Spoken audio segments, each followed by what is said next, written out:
শেষ বিকেলে ক্যাম্পে এসে পৌঁছালো অনিশরা। ঘুরপথে চীনা সৈনিকদের গুলি এড়িয়ে ফিরতে বেশ সময় লেগেছে। তাছাড়া সে পথে তুষারপাতও হচ্ছিল খুব, যদিও এদিকে তুষারপাত থেমে গেছে এখন। ক্যাম্পের পেছনে বরফের পাহাড়ের মাথায় শেষবারের মতো উকি দিচ্ছে সূর্য। তার মৃদু আলো ছড়িয়ে পড়েছে তুষারমোড়া ক্যাম্পের চারদিকে। গাড়ি প্রবেশ করলো ক্যাম্পের ভেতর। লেফটেন্যান্ট ড্রাইভারকে বললেন, গাড়িটা বাড়ির পেছনের দিকে নিয়ে চলো। বস্তার মধ্যে যদি নেকড়েগুলো থাকে তবে আপাতত সেগুলোকে খাঁচার মধ্যে রাখারই ব্যবস্থা করতে হবে। সেই মতোই গাড়িটাকে নিয়ে আসা হলো বাড়ির পেছনের অংশে খাঁচাগুলোর সামনে। গাড়ি থেকে প্রথমে নামলো সবাই। গাড়ির মাথায় তুষারের আড়ালে চাপা পড়ে আছে বস্তাগুলো, সেগুলো সাবধানে মাটিতে নামানো হলো। একজন সেনা প্রথমে আর্মির নাইফ দিয়ে একটা বস্তা কাটতেই তার মধ্যে থেকে বেরিয়ে এলো পাতলা পাইন কাঠের তৈরি বেশ বড় একটা বাক্স। অনায়াসে তার মধ্যে একটা ঘুমন্ত নেকড়েকে রাখা যায়। সেই সেনা কান পাতল বাক্সের গায়ে। তারপর লেফটেন্যান্ট ছেত্রীর উদ্দেশ্য করে বলল, সম্ভবত প্রাণীটার ঘুম ভাঙেনি, কোনো শব্দই আসছে না, হয়তোবা প্রাণীটা মরে গিয়েও থাকতে পারে। সাবধানের মার নেই। অনিশকে কিছুটা তফাতে দাঁড়াতে বলে বাক্সটার দিকে স্বয়ংক্রিয় আগ্নেয়াস্ত্র তাক করে সেটাকে ঘিরে দাঁড়ালো সৈনিকরা। লেফটেন্যান্ট ছেত্রীও কোমর থেকে তার রিভলভার খুলে হাতে নিলেন, যাতে ঘুম ভেঙে প্রাণীটা কাউকে আক্রমণ করার চেষ্টা করলেই আগ্নেয়াস্ত্রের গুলিতে ঝাঁঝরা করে দেওয়া যায়। একজন সৈনিক গাড়ি থেকে শাবলের মতো একটা স্প্যানার নামিয়ে আনলো। তারপর সেটা দিয়ে সদর্পণে চাপ দিল বাক্সটার ঢাকনার খাঁজে। নরম পাইন কাঠের ঢাকনাটা খুলে মাটিতে খসে পড়ল। এক পা এগিয়ে সেই সৈনিক উকি দিল খাঁচাটার ভেতরে। তারপর বিস্মিতভাবে চিৎকার করে উঠল, নেকড়ে নয়, ডেড বডি স্যার, চীনা সৈনিকের ডেড বডি। তার কথা শুনে অন্য সবাই ঝুঁকে পড়ল বাক্সটার উপর। অনিশও এগিয়ে এলো বাক্সটার কাছে। হ্যাঁ, বাক্সটার ভেতরে দুমড়ে মুচড়ে রাখা আছে একটা মানুষের মৃতদেহ। গায়ে তার সামরিক পোশাক, চীনা সেনাবাহিনীর সামরিক ইউনিফর্ম। সবাই নিস্তব্ধ। এরপর একে একে খুলে ফেলা হলো চটের চাদর দিয়ে মোড়া 3টা বাক্স, তাদের মধ্যে আরো 3টা মৃতদেহ। লেফটেন্যান্ট ছেত্রীর নির্দেশে এরপর দেহগুলোকে বাক্স থেকে বার করে পরপর পাশাপাশি শোয়ানো হলো। অনিশের কেমন যেন চেনা চেনা লাগলো তাদের হিমশীতল মুখগুলো। তাদের দিকে তাকিয়ে লেফটেন্যান্ট ছেত্রী বলে উঠলেন, আরে, এদেরই তো খুঁজছিলাম আমরা। অনিশ বিস্মিত হয়ে বলে উঠল, কারা এরা? লেফটেন্যান্ট ছেত্রী বললেন, মাস 6 আগে চীনা সেনাদের এই দলটা সীমান্ত পেরিয়ে প্রবেশ করেছিল এদেশে। 5 জনের দল ছিল, তার মধ্যে 4 জনের দেহ পড়ে আছে এখানে। আমার ফাইলে এদেরই ছবি দেখেছেন আপনি। আমাদের সেনারা গুলি করে এদের মারে। ভালো করে দেখুন, এদের শরীরে গুলির ক্ষত আছে। এই জায়গার কাছাকাছি এই ঘটনাটা ঘটেছিল, কিন্তু অন্ধকারে কিভাবে যেন লোপাট হয়ে যায় এদের দেহগুলো। আমাদের একটা সন্দেহ হয়েছিল যে ভাইমার হয়তো তার এই নেকড়ের খামারে এনে লুকিয়ে ফেলেছিল এদের দেহ। গত 6 মাস ধরে হন্য হয়ে তল্লাশি চালিয়েও এই দেহগুলোর খোঁজ পাইনি আমরা। 3 দিন আগে এদের খোঁজ করতে গিয়েই নেকড়েদের পচাগলা দেহ উদ্ধার হয়েছিল। যদিও একজনের দেহ এখানে নেই, ওদের দলনেতার দেহ। আমাদের অনুমান তবে সত্যি, ভাইমার দেহগুলোকে কোথাও লুকিয়ে রেখেছিলেন, তারপর ও দেশে পাচার করছিলেন। এজন্যই চীনা সেনাদের এত আগ্রহ ছিল বস্তাগুলোর ওপর। লেফটেন্যান্ট ছেত্রীর কথা শেষ হলে বিস্মিত অনিশ বলল, দেহগুলো এমন অবিকৃত রইল কিভাবে? মনে হচ্ছে লোকগুলো ঘুমিয়ে আছে। লেফটেন্যান্ট জবাব দিলেন, বরফের নিচে থাকলে মানুষের দেহ শুধু 6 মাস কেন, বছরের পর বছরও অবিকৃত থেকে যায়। নিশ্চয়ই বরফের নিচে চাপা রাখা হয়েছিল দেহগুলো। এই কথা বলেই লেফটেন্যান্ট খুঁটিয়ে খুঁটিয়ে দেখতে লাগলেন সেই মৃতদেহগুলোকে। হঠাৎ একটা মৃতদেহের ওপর ঝুঁকে পড়লেন তিনি। তার মুখে কি যেন একটা গেঁথে আছে। তার মুখ থেকে জিনিসটা তিনি খুলে নিলেন। ঈষৎ নীলাভ একটা কাচের টুকরো। জিনিসটা দেখেই অনিশের অন্য একটা জিনিসের কথা মনে পড়ে গেল। তার ঘরের বাতির কাজটাও এমন নীলাভ ছিল। যেটা সে ছুঁড়ে মেরেছিল নেকড়েটার মুখ লক্ষ্য করে। ভালো করে মৃতদেহগুলোকে খুঁটিয়ে দেখার পর লেফটেন্যান্ট গম্ভীরভাবে নির্দেশ দিলেন, আপাতত এই মৃতদেহগুলোকে একটা খাঁচার ভেতরে রেখে তালা মেরে দাও। সূর্য ডুবে যাচ্ছে, কাল সকালে যা করার করা যাবে। সত্যি তখন সূর্যদেব মুখ লুকিয়েছেন বরফ পাহাড়ের আড়ালে, শুধু তার লাল আভাটুকু জেগে আছে পাহাড়ের মাথায়। লেফটেন্যান্ট ছেত্রীর নির্দেশ মতোই তার সেনারা মৃতদেহগুলোকে ধরাধরি করে একটা খাঁচার ভেতরে নিয়ে রাখল। অনিশ লেফটেন্যান্ট ছেত্রীকে প্রশ্ন করলেন, তবে ভাইমার তার নেকড়েগুলোকে নিয়ে গেলেন কোথায়? লেফটেন্যান্ট জবাব দিলেন, জানি না, হয়তো তিনি তাদের নিয়ে আত্মগোপন করেছেন পাইন বন বা এই বরফ রাজ্যের কোথাও। লুকিয়ে থাকার জায়গার এখানে অভাব নেই, তবে এতগুলো প্রাণী নিয়ে বেশিক্ষণ লুকিয়ে থাকতে পারবেন না তিনি। রাতে টহল দেবে সেনারা, সীমান্ত সিল করার ব্যবস্থা করছি আমি। কাল সকাল থেকেই বড় সেনাদল নিয়ে তল্লাশি অভিযান চালাবো চারপাশে। ফাইমার ঠিক ধরা পড়ে যাবেন। দেহগুলোকে একটা খাঁচার মধ্যে ঢোকানো হয়ে গেল। হঠাৎ অনিশের মনে পড়ে গেল ড্রাইভার পবনের কথা। সে কোথায়? অনিশ লেফটেন্যান্টকে বলল, আমার ড্রাইভার পবনকে দেখতে পাচ্ছি না। সে মনে হয় ঘরেই আছে। ও ঘরে আমার মালপত্রও আছে। লেফটেন্যান্ট বললেন, হ্যাঁ, সেগুলো নিয়ে নিন। ড্রাইভারকেও সঙ্গে নিন। আজ রাতে এখানে নয়, আমাদের ক্যাম্পে থাকবেন আপনি। কাল ভোরে ফেরার পথ ধরবেন। লাশগুলোকে খাঁচায় ঢোকানো হয়ে যাওয়ার পর যেই লোকটা বাক্সগুলোকে খুলেছিল সেই লোকটা আর অন্য আরেকজনকে খাঁচার সামনে পাহারায় রেখে অনিশ আর অন্য সেনাদের নিয়ে গাড়িতে উঠে বসলেন লেফটেন্যান্ট ছেত্রী। গাড়িটা বাড়ির পেছন দিক থেকে এসে দাঁড়ালো বাড়ির সামনের বারান্দার কাছে। গাড়ি থেকে নেমে অনিশের সঙ্গে বারান্দায় উঠে এলেন ছেত্রী আর তার সেনারা। অনিশের ঘরের দরজাটা ভেতর থেকে বন্ধ। অনিশ বার কয়েক হাত দিল পবনের নাম ধরে, কিন্তু ভেতর থেকে কোনো সাড়া এলো না। আশঙ্কার মেঘ তৈরি হলো অনিশের মনে। লেফটেন্যান্ট ছেত্রী একজন সেনাকে বললেন, দরজাটা ভেঙে ফেলো। সে অনিশকে জিজ্ঞেস করল, দরজার ছিটকিনিটা কোথায়? ওপরে, মাঝে না নিচে? অনিশ জবাব দিল, ওপরে। আন্দাজ মতো সেই জায়গাটা লক্ষ্য করে হাতের অস্ত্র থেকে গুলি চালালো লোকটা।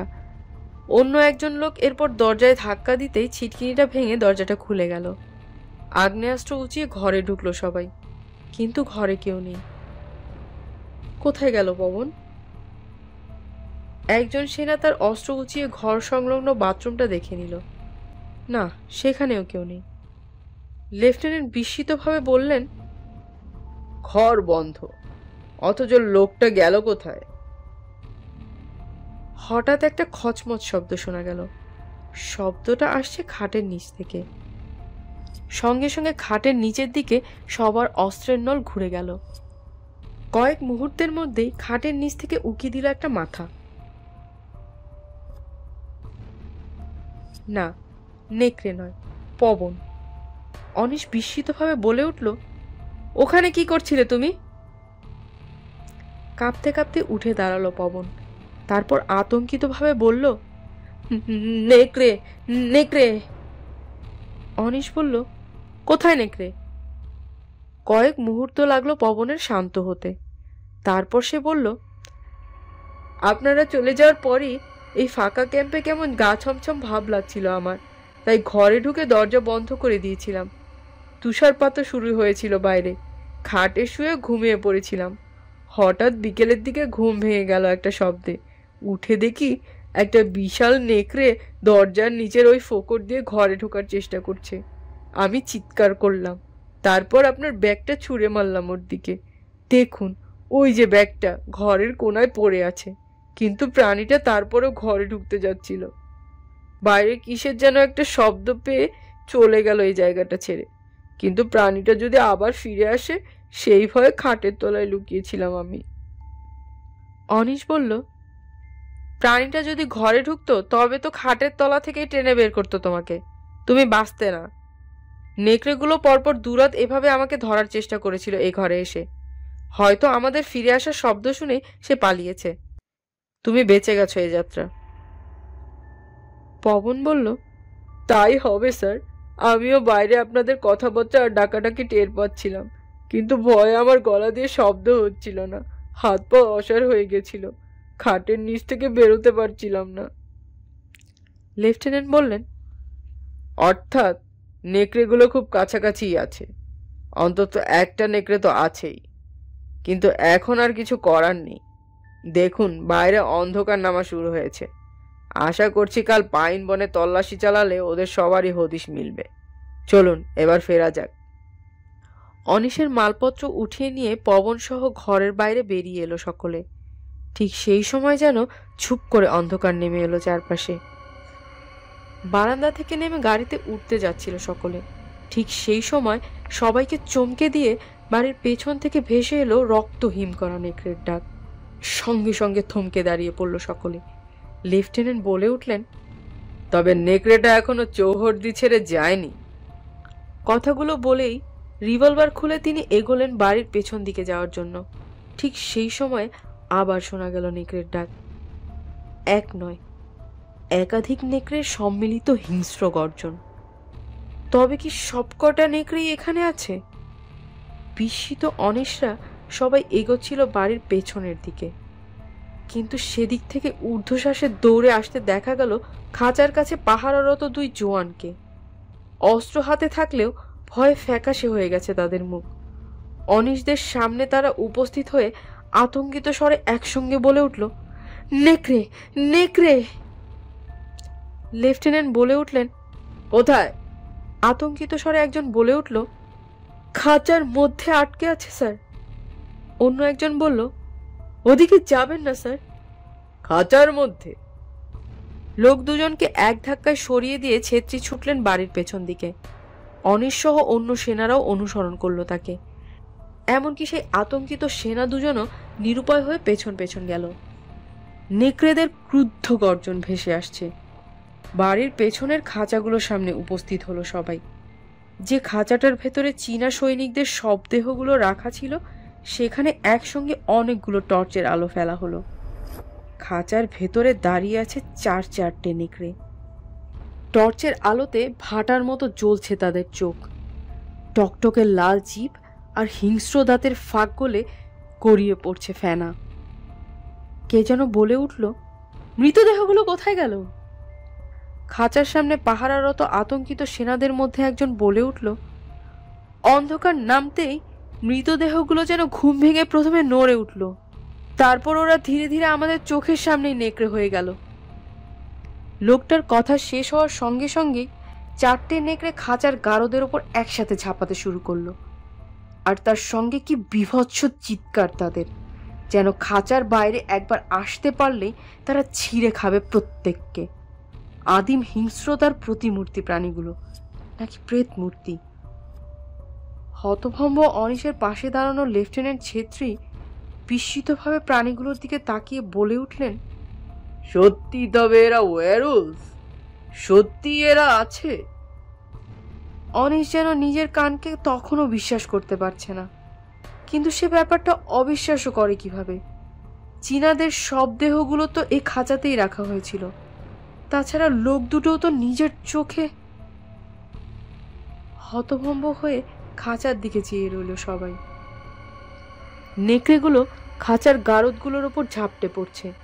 সীমাহীন আক্রোশে কখনো কামড় বসাচ্ছে লোহার গারদগুলোর ভেঙে ফেলার জন্য। রক্তাক্ত হয়ে উঠছে প্রাণীগুলোর মুখ। সে কি বিভৎস এক দৃশ্য! সদ্বিদ ফিরে পেয়ে এক জোয়ান হঠাৎ বলে উঠল, গুলি চালাবো স্যার? লেফটেন্যান্ট ছেত্রী বললেন, সম্ভবত এদের ওপর গুলি চালিয়ে কোনো লাভ হবে না। চীনা আর্মির লোকেরা তো গুলি খেয়েই মরে গিয়েছিল। অন্য একজন বলল, তাহলে কি করবো স্যার? লেফটেন্যান্ট ছেত্রী বললেন, এদের ব্যবস্থা সম্ভবত কিছু সময়ের মধ্যেই হয়ে যাবে। ওই দেখো। এই বলে তিনি আঙ্গুল দিয়ে নির্দেশ করলেন পাইন বনের দিকে। সারসার মশালের আলো সেদিক থেকেই এগিয়ে আসছে কাঁটাতারের দিকে। অন্ধকার নামতেই গ্রামবাসীরা ক্যাম্প জ্বালিয়ে দিতে আসছে হত্যার প্রতিশোধ নেয়ার জন্য।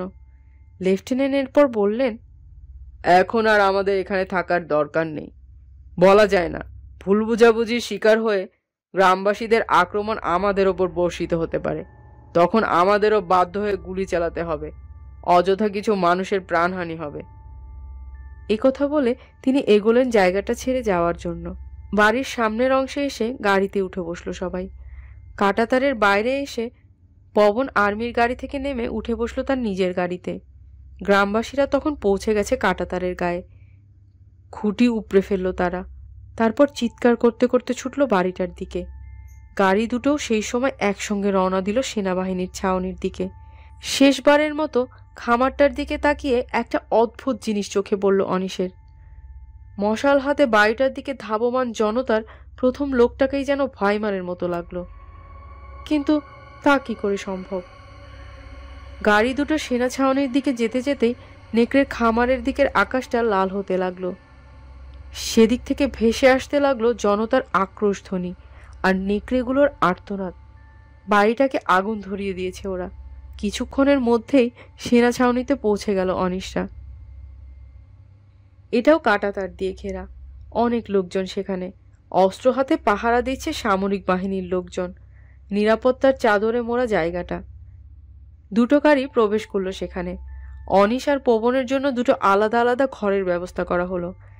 লেফটেন্যান্ট ছেত্রীর তত্ত্বাবধানে রাতের খাওয়ার সঙ্গ হওয়ার পর অনিশকে তার ঘরের দরজা পর্যন্ত এগিয়ে দিতে এলেন লেফটেন্যান্ট।